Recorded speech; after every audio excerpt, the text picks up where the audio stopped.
Celý život v podstate, alebo teda v svojom profesionálnom živote som veľa recitoval.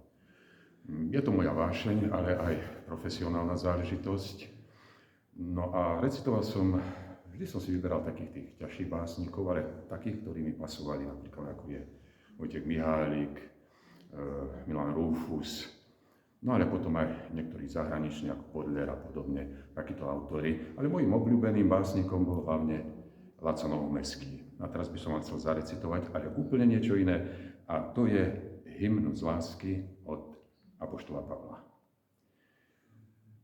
A čo by som ľudskými jazykmi hovoril, aj anielskými, a lásky by som nemal, bol by som iba cvenčiacim kovom a zvučiacim zvonom.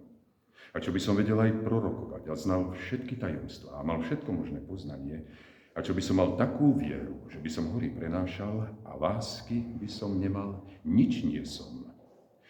A čo by som rozdal všetok majetok i telo si dal spáliť a lásky by som nemal, nič mi to nepomôže. Láska je trpezlivá, láska je dobrotivá, nezávidí, láska sa nevypína, nenadýma sa, nie je neslušná, nie je sebecká, nerozčuluje sa, nezmýšľa zle, neraduje sa z neprávosti, ale teší sa s pravdou. Všetko znáša, všetkému verí, všetkého sa nádeje, všetko pretrpí. Láska nikdy neprestane. Kdežto proroctvá sa pominú, jazyky umlknú, poznanie sa pominie, lebo z čiastky poznávame a z čiastky prorokujeme. Ale keď príde dokonalé, čiastočné sa pominie.